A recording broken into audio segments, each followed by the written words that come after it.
Hey everyone, Mike Slifer here in the First Alert Forecast Center. It's August, Friday, August 1st. Can you believe it is already August? The month of July has passed us by. We're going to do a bit of a recap here, bring you up to speed on what actually happened across Connecticut, and also take a look ahead at what to expect for the first week of the new month. Welcome to our First Alert Weather Extra.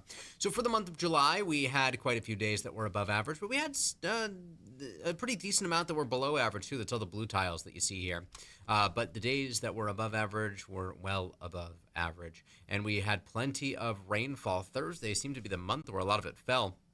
Some of our wettest days were Thursdays, and that was no exception yesterday, when we picked up over 2.5 inches of rain. And it was this swath from the Litchfield Hills through Hartford County and into Tolland County, essentially along and northwest of I-84, where we had our highest totals. And for Bradley in particular, we picked up, again, over 2.5 inches.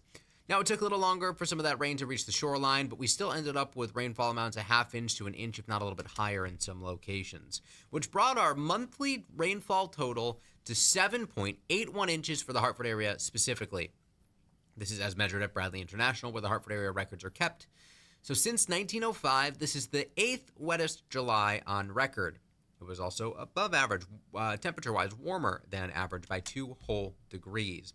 As we head into the month of August, average high today, 85, average low is 63. By the end of the month, we lose 4 degrees for the high and the low, dipping down into the lower 80s and upper 50s. So we start to see that transition over to more, say, fall-like, not only later this month, but especially into next month. And we do average 4.21 inches of rainfall during the month of August for the Hartford area.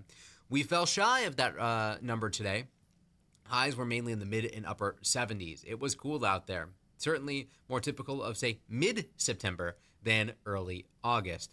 But don't worry, we do have more heat on the way, although it doesn't look nearly as extreme as what we've already dealt with at points this summer.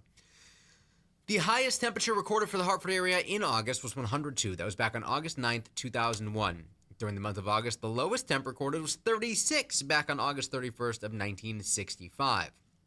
While we certainly have some cooler air in place, it's nothing quite that chilly right now. The wettest August, 21.87 inches of rain fell in 1955. We'll show you what's going on right now. We have that stationary front well offshore. That's what brought all of our rain yesterday. High pressure out over the Great Lakes building in out of Canada, and that is going to lead to just stunning weather here across Connecticut. First Alert Live radar is scanning clear and dry. Nothing to track within the borders of our state. We'll start with a live look at our iCam in Torrington, where things are certainly dry and quiet. Here's a live look at our iCam in Waterbury. People are out walking on the green right now. No umbrellas in sight. Maybe a couple of light jackets necessary, though, as temperatures have dipped into the lower half of the 60s already. Here's a live look at our iCam at Bradley International.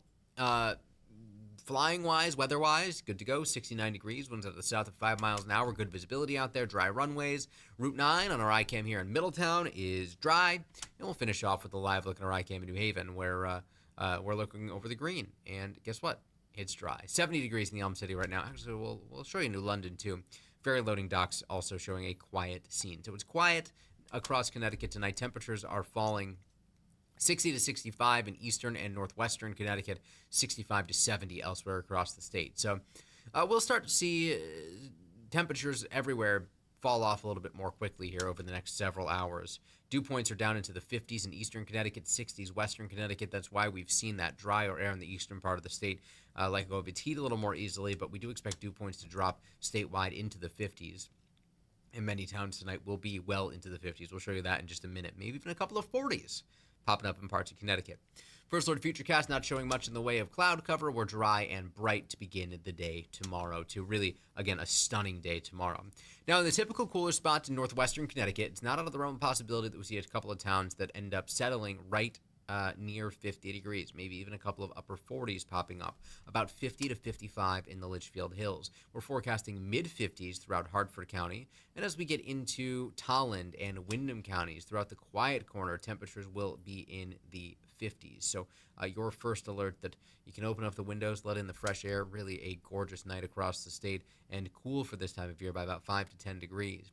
Mid and upper 50s throughout New London County to the shoreline. Middlesex County, 56 in Portland versus 59 in Old Saybrook. 60 tonight in Brantford, 61 in Brantford, 60 in Madison.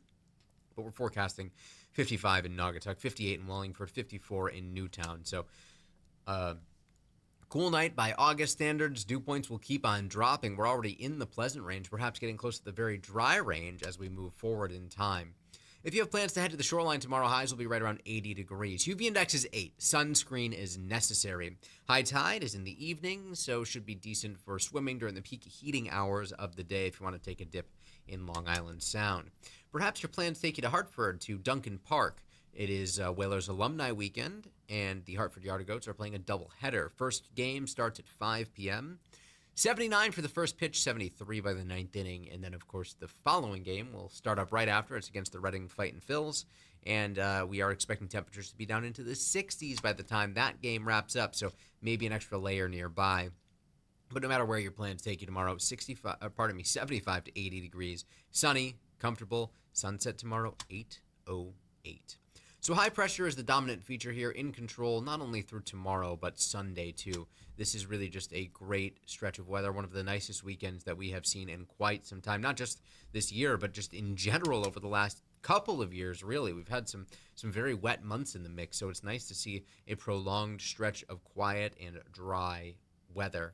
Dew points are going to stay in the pleasant range moving forward too, so we don't really see any big signals that things are going to all of a sudden get humid. Which is great news. Not even muggy. We are pleasant right through Friday next week. Now, as the week progresses, temperatures will climb back to near, if not slightly above average, particularly Monday and Tuesday. Overnight lows in the mid-60s, pretty typical for this time of year. But we still got one more cool night tomorrow night, so enjoy that if you like the cooler nights. And then as we progress, say, through Wednesday, Thursday, Friday, maybe a little bit more in the way of increasing cloudiness, but really nothing all that impactful, certainly, and nothing notable when it comes to cloud cover. Shoreline highs going from the low 80s to the mid 80s and dropping back down to the low 80s. But we wanted to share this with you. So today the sun rose at 5:45 in the morning and it set at 8:09, which means since the summer solstice, we have lost 50 minutes of daylight. So we've already lost almost an hour, and we have 5 hours and 17 minutes to go. And we will continue to lose daylight throughout the month of August, and especially the month of September. It's the months with the equinox where we lose, or in the springtime, gain daylight at the most rapid pace. So something to keep in mind there as we head closer and closer to September. Our final 8 p.m. sunset of 2025 is 1 week from today on Friday, August 8th. In about 2 weeks, sunrise will be back in the 6 o'clock hour.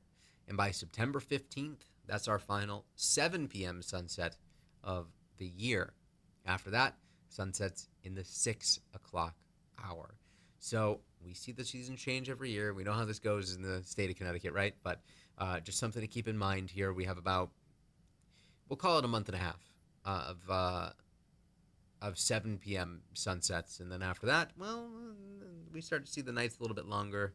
And eventually, of course, once we get past the equinox, the nights will be much longer than the day. So in that same sort of train of thought, we go from an average high of 85 today to 80 by September 2nd. September 29th, the average high falls to 70. And on October 24th, the average high goes to 60. And then 50, and then 40. And it bottoms out at 35 in the middle of January. But let's not wish away the rest of summer. We still have plenty of time to go. Not only that, but September tends to be a very nice weather month for us. There are some signals that on the 8 to 14 day outlook here, we could start to see things warm back up. So this would be August 9th through the 15th. This would get us into the second weekend of the month. Those deep shades of red indicating the higher likelihood, much higher likelihood that temperatures actually swing back above average. Now, we don't know by how much, but the pattern will eventually maybe favor days running back above average. But what a stretch here. 7 straight days, no first alert weather days, plenty of sunshine, and overall feeling quite comfortable. So great weather for summer camps, great weather for outdoor activities. Just stay hydrated and don't forget to put on sunscreen. That'll do it for our First Alert Weather Extras this week. Our next First Alert Weather Extra streaming live on WFSB Plus and on YouTube will be at 8 a.m. on Monday. In the meantime, we'll have updates for you on the Wax tonight at 10, Channel 3 tonight at 11, and then, of course, you can join Josh Singranelli, who will be in for Jill Gilardi this weekend, along with Scott Gagliardi. Hope everybody has an excellent weekend. Really gorgeous weather across not only New England, but all of the Northeast. So if you're plans take you out of Connecticut to any other New England states or Northeast states, should be a great weekend for it. Have a great start to August, and we'll see you back here, same time, same place on